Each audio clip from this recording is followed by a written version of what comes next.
नमस्कार दोस्तों, कैसे हैं आप लोग? स्वागत है मेरे यूट्यूब चैनल देव केमिस्ट्री एजुकेशन पर।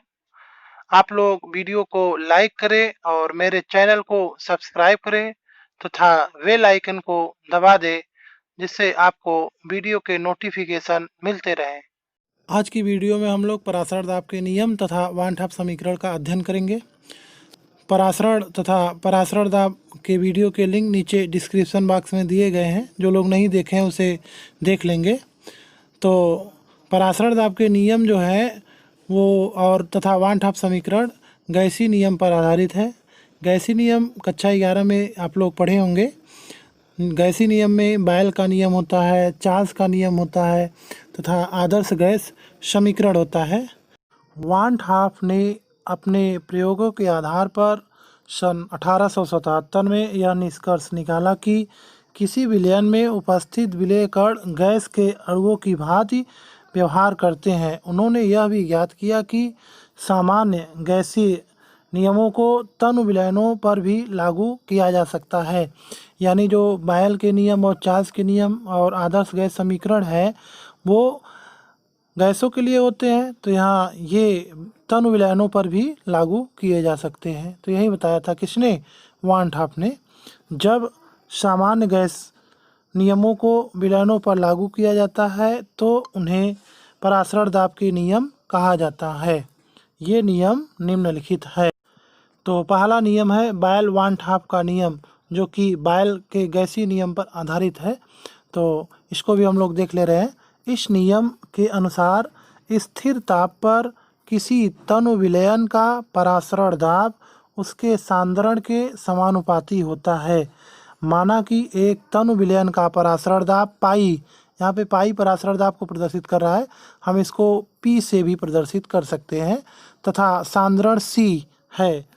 इस नियम के अनुसार यानी जो परासरण दाब पाई है वो समानुपाती हो जाएगा किसके? सी यानी सांद्रता के। और इसमें ताप क्या होना चाहिए? स्थिर होना चाहिए। तो इसको हम लोग समीकरण नंबर 1 मान सकते हैं।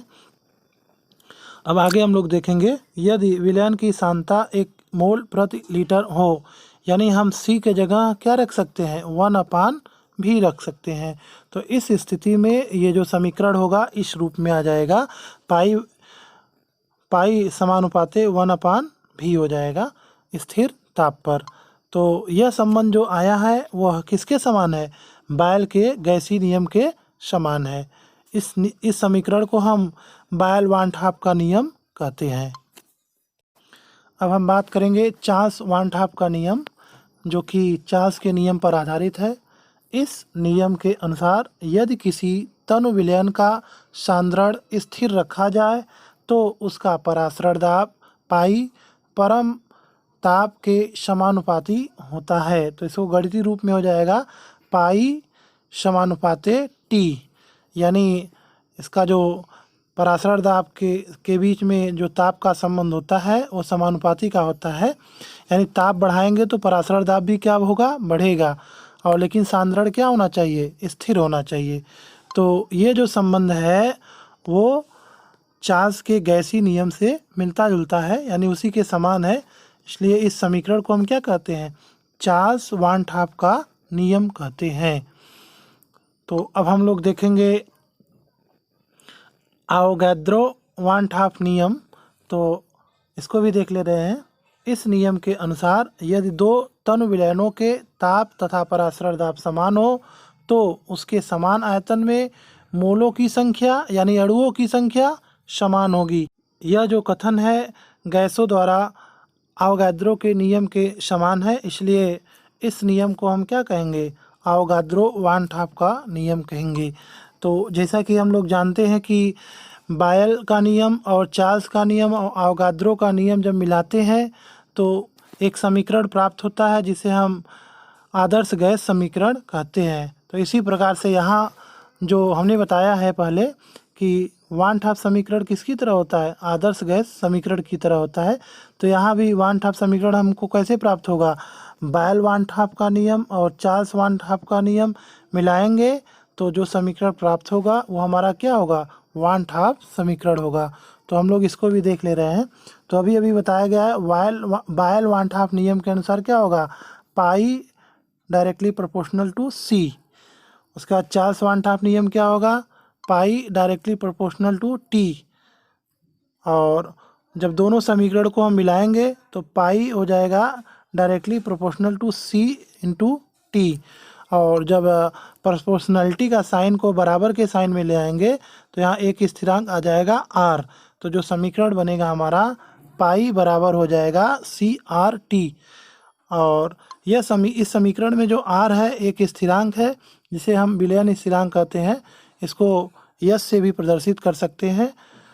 और यही समीकरण अगर गैसों के लिए होता है तो इसमें जो आर होता है वो गैस स्थिरांक होता है।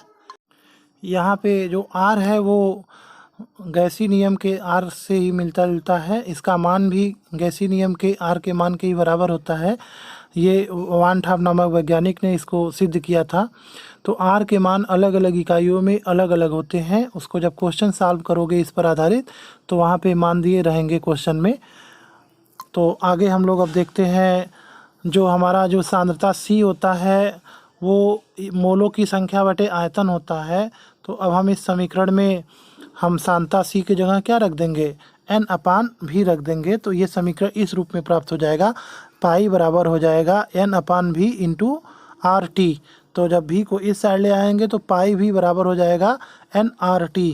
तो इसी समीकरण को हम क्या कहते हैं, तनु विलयनों के लिए वान ठाप समीकरण कहते हैं। यह समीकरण गैस समीकरण PV बराबर NRT की तरह है। यहाँ पे P और पाई एक ही चीज़ है। P यहाँ दाब है, यहाँ पे P क्या है, परासरण दाब है। तो हम यहाँ पे P भी लिख सकते हैं, यहाँ पे भी। तो यानी हम लोग देख सकते हैं कि जो विलयनों के लिए वान ठाप समीकरण है वो आदर्श गैस समीकरण की तरह है। तो आज की वीडियो में बस इतना ही। आप लोग मेरे चैनल को सब्सक्राइब करें तथा बेल आइकन को दबा दें। मिलते हैं अगली वीडियो में।